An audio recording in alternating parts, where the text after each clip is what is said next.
1 Corinthiens chapitre 15. La résurrection.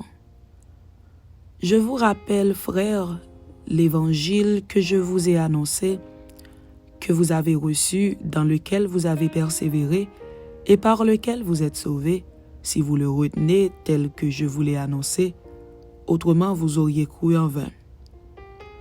Je vous ai enseigné avant tout, comme je l'avais aussi reçu, que Christ est mort pour nos péchés selon les Écritures, qu'il a été enseveli et qu'il est ressuscité le troisième jour selon les Écritures, et qu'il est apparu à Céphas puis aux 12. Ensuite, il est apparu à plus de 500 frères à la fois, dont la plupart sont encore vivants et dont quelques-uns sont morts. Ensuite, il est apparu à Jacques, puis à tous les apôtres. Après eux tous, il m'est aussi apparu à moi, comme à l'avorton, car je suis le moindre des apôtres. Je ne suis pas digne d'être appelé apôtre, parce que j'ai persécuté l'Église. Par la grâce de Dieu, je suis ce que je suis, et sa grâce envers moi n'a pas été vaine.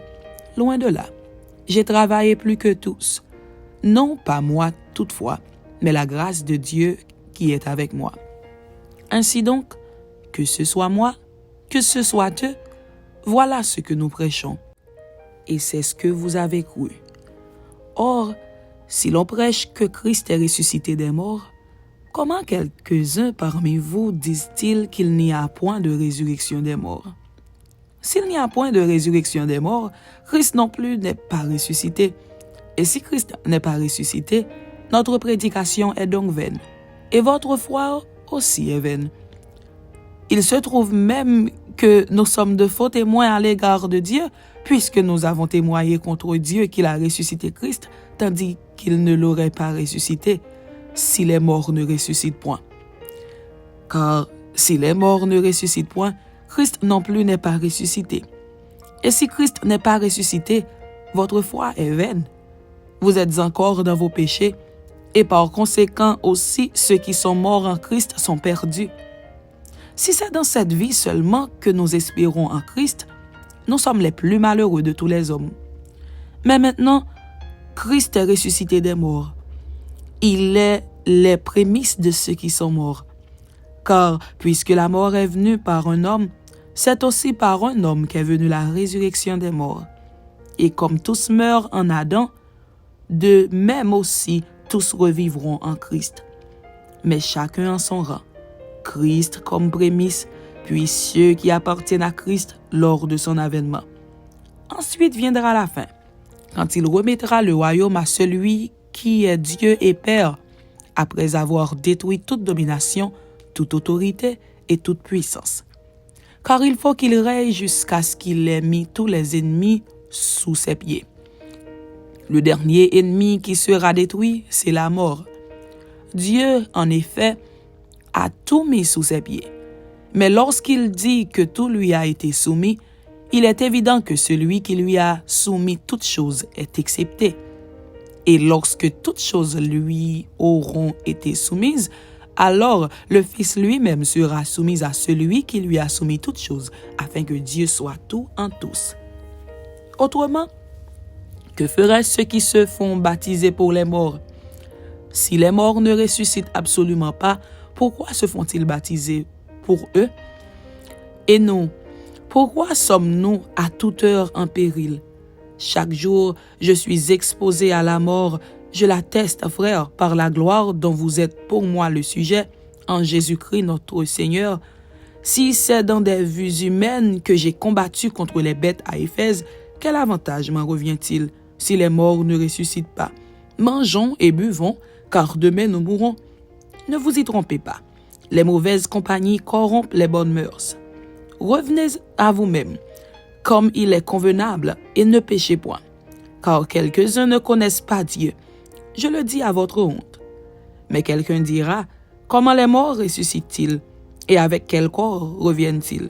Insensé, ce que tu sèmes ne reprend point vie s'il ne meurt.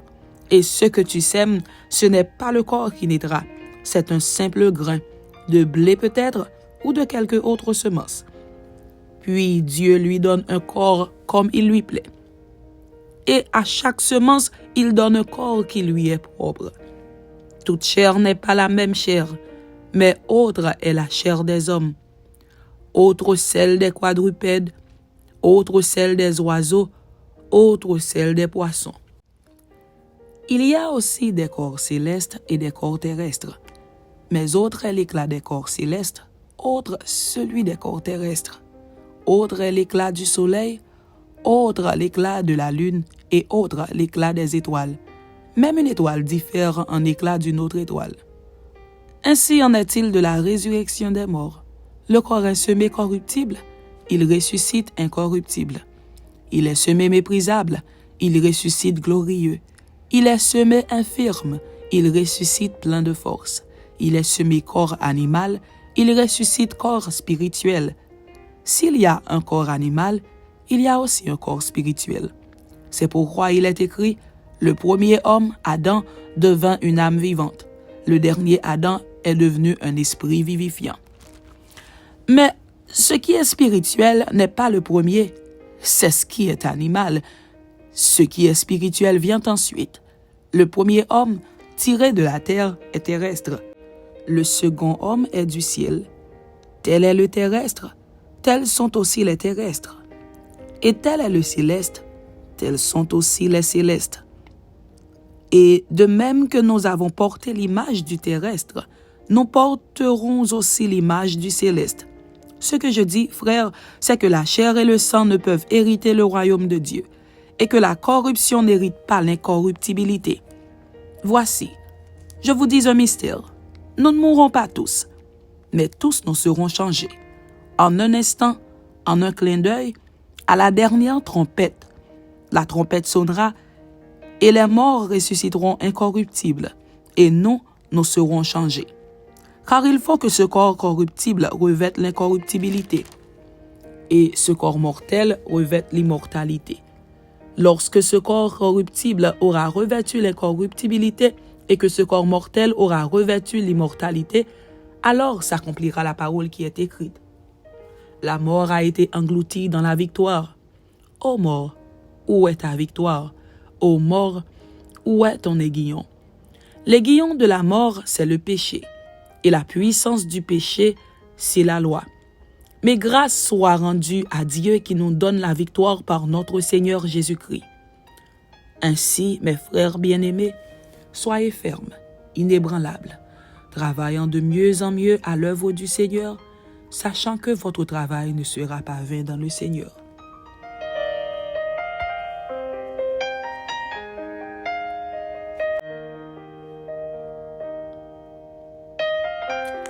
« 1 Corinthiens, chapitre 16. Collecte pour les chrétiens de Jérusalem. Projet de voyage. Information, exhortation, salutation. Pour ce qui concerne la collecte en faveur des saints, agissez vous aussi comme je l'ai ordonné aux églises de la Galatie. Que chacun de vous, le premier jour de la semaine, mette à part chez lui ce qu'il pourra, selon sa prospérité, afin qu'on n'attende pas mon arrivée pour recueillir les dons. Et quand je serai venu, j'enverrai avec des lettres pour porter vos libéralités à Jérusalem les personnes que vous aurez approuvées. Si la chose mérite que j'y aille moi-même, elles feront le voyage avec moi. J'irai chez vous quand j'aurai traversé la Macédoine, car je traverserai la Macédoine. Peut-être séjournerai-je auprès de vous, ou même y passerai-je l'hiver, afin que vous m'accompagniez là où je me rendrai. Je ne veux pas cette fois vous voir en passant, mais j'espère demeurer quelque temps auprès de vous si le Seigneur le permet. Je resterai néanmoins à Éphèse jusqu'à la Pentecôte, car une porte grande et d'un accès efficace m'est ouverte, et les adversaires sont nombreux. Si Timothée arrive, faites en sorte qu'il soit sans crainte parmi vous, car il travaille comme moi à l'œuvre du Seigneur. Que personne donc ne le méprise. Accompagnez-le en paix, afin qu'il vienne vers moi, car je l'attends avec les frères.